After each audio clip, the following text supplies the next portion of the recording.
This is Joyce Kelly. I am the Chicago District Auditor, the Chicago District Fraternal Director.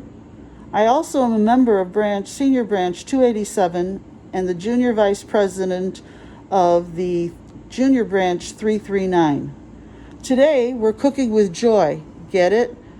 It is still, we are under confinement for the COVID virus. So as you can see, I am wearing my mask and I have my gloves on.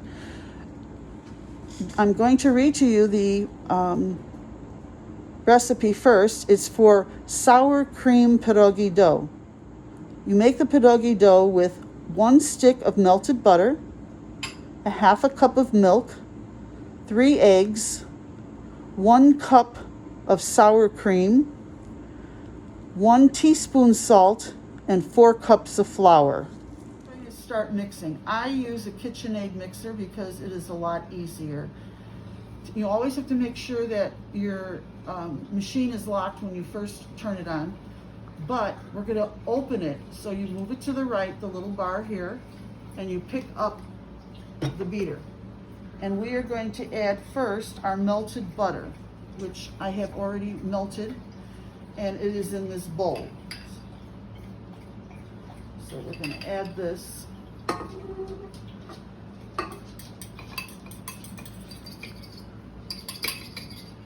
To the bowl. Then we're going to add our half a cup of milk.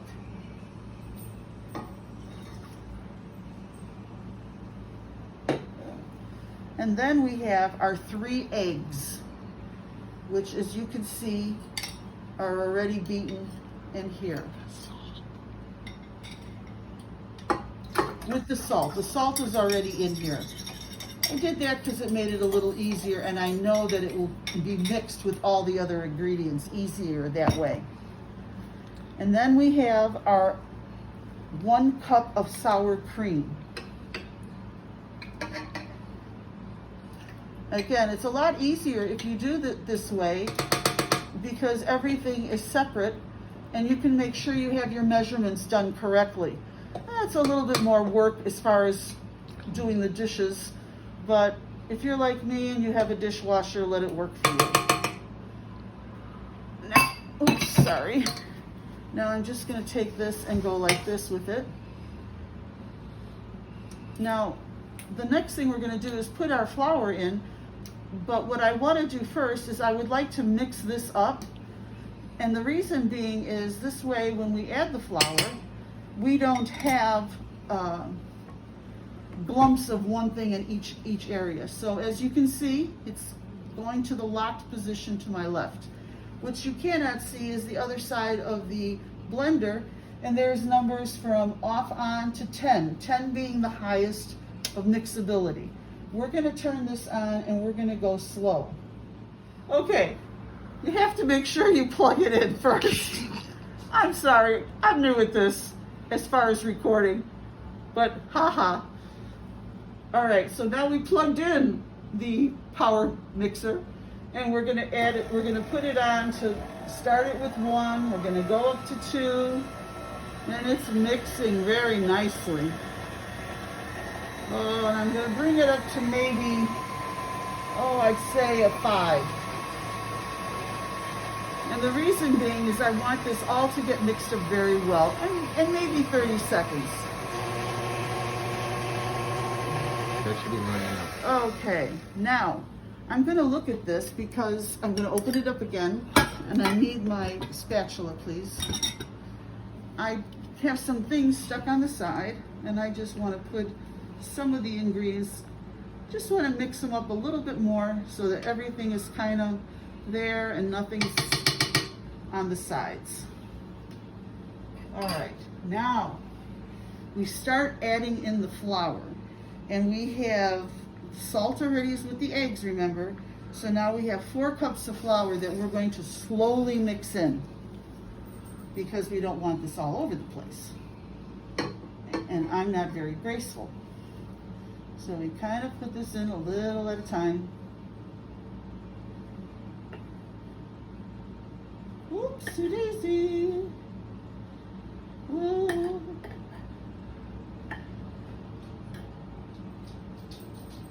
And if you want, if you're messy like I am, you can put some paper around the floor and pick that up later so you don't make a mess on the floor.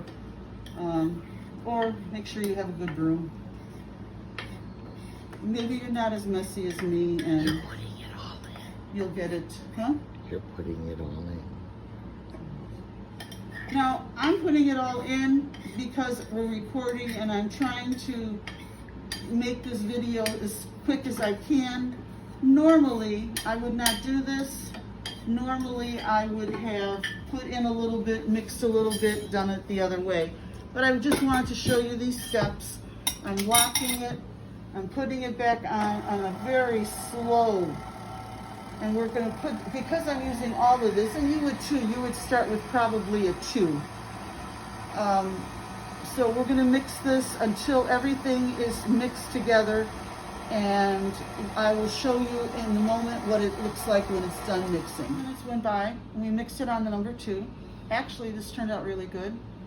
Normally, I would add little bits at a time and do it slowly, but this actually worked very well. So I have to unlock it, open, take my, well, I can't. Whoa.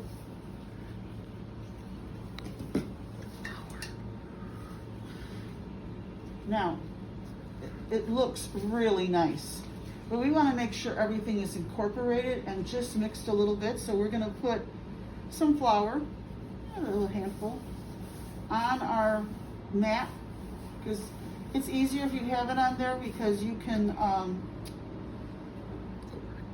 Work it on. you can work it better that way. It doesn't get sticky or anything like that. Now, you see how it is? It's nice. We've done this for about maybe 2 minutes now. Just kind of putting it together and making it into a ball. Our next step is very important. We have to have the cling wrap, and we're going to wrap this up. Then we're going to put it in the refrigerator for about 30 minutes. And the reason why we do that is we want everything to set and settle, and we don't want it to get warm, because remember, we have dairy products in here, and you don't want to leave it out real long. So we're going to refrigerate it. All right, I'll see you again once this is ready to go. Ready. Hi, we're back. Our dough has rested. It has taken a nap, and now I woke it up. So I put a little flour on the mat, and we cut it in 4 quarters because we're not going to use all of this at the same time. It's too much to roll out at once. The reason why we're cutting it in 4 quarters, a quarter of it is what I can work with at one time, and then the other quarters are going to go back into the refrigerator wrapped up in the cellophane to stay soft. We put a little flour on the board, we've got our rolling pins, and we have our dough. And we're going to roll this out to about 1/8 of an inch, 1/8 of an inch. And you keep the flour nearby because you don't want it to be gummy, but you don't want to over flour it because then it gets hard and really dry. So you're going to roll it to about 1/8 of an inch. And it'll take you a little while because, you know, it's a lot of dough. All right. Okay, so I rolled out the dough to about 1/8 of an inch. As you can see, this is how thick, and it's quite nicely flat. And I'm using a 3 3/4 inch diameter round biscuit cutter. Now you can also use a jar that's round this way if you want it, well, however shape you want, but we use this size. I use this size because you can get quite a bit of filling in there. And then you make your cuts. So there, I've made them, and the next thing is to fill them. We'll be back in a minute.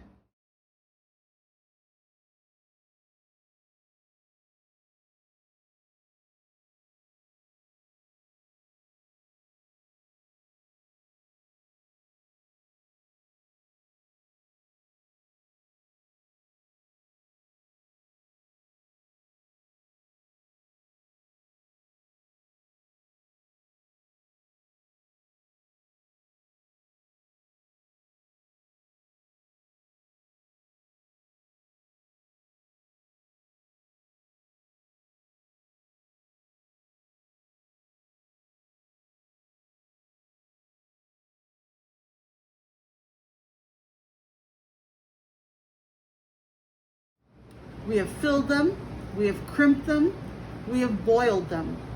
What we do is we boil them for a minute. That's how long it usually takes, because you pre-boil your water. And that's about how long it takes the pierogi to rise from the bottom to the top. Then I like to cook it an additional 5 minutes. I don't know why, but that's what I do. It always worked and the pierogies come out fine. Take them out with a slotted spoon, and then you lay them on your cookie tray that has the wax paper on it so that they can dry and cool a little bit. And you keep doing this process till you have all of yours cooked. You're also at the same time putting melted butter on top of them after they've been boiled. And that's just to make it taste better. Now, Wrapping them. and after this, we're going to fry some to taste them. Ta-da! These are delicious. Here they are. We put a little sugar on them. And inside the blueberries, we put a little bit of sugar on, but believe me, half of them I forgot to put sugar on. Half of them have sugar. And I can't tell the difference. They're so sweet. These blueberries are delicious. Also, at the end of this, I'll be putting out the recipe written down and tips for you to do when you are making pierogies, and if things go wrong, what I've encountered as problems. So I hope to see you again soon, or my counterparts, and we will see you again. And now I'm going to be packaging them with my machine. I have one of these seal machines, and we will be packaging them and just giving them to friends and family and saving some in the freezer for the holidays. Thank you and goodbye. Have a great one.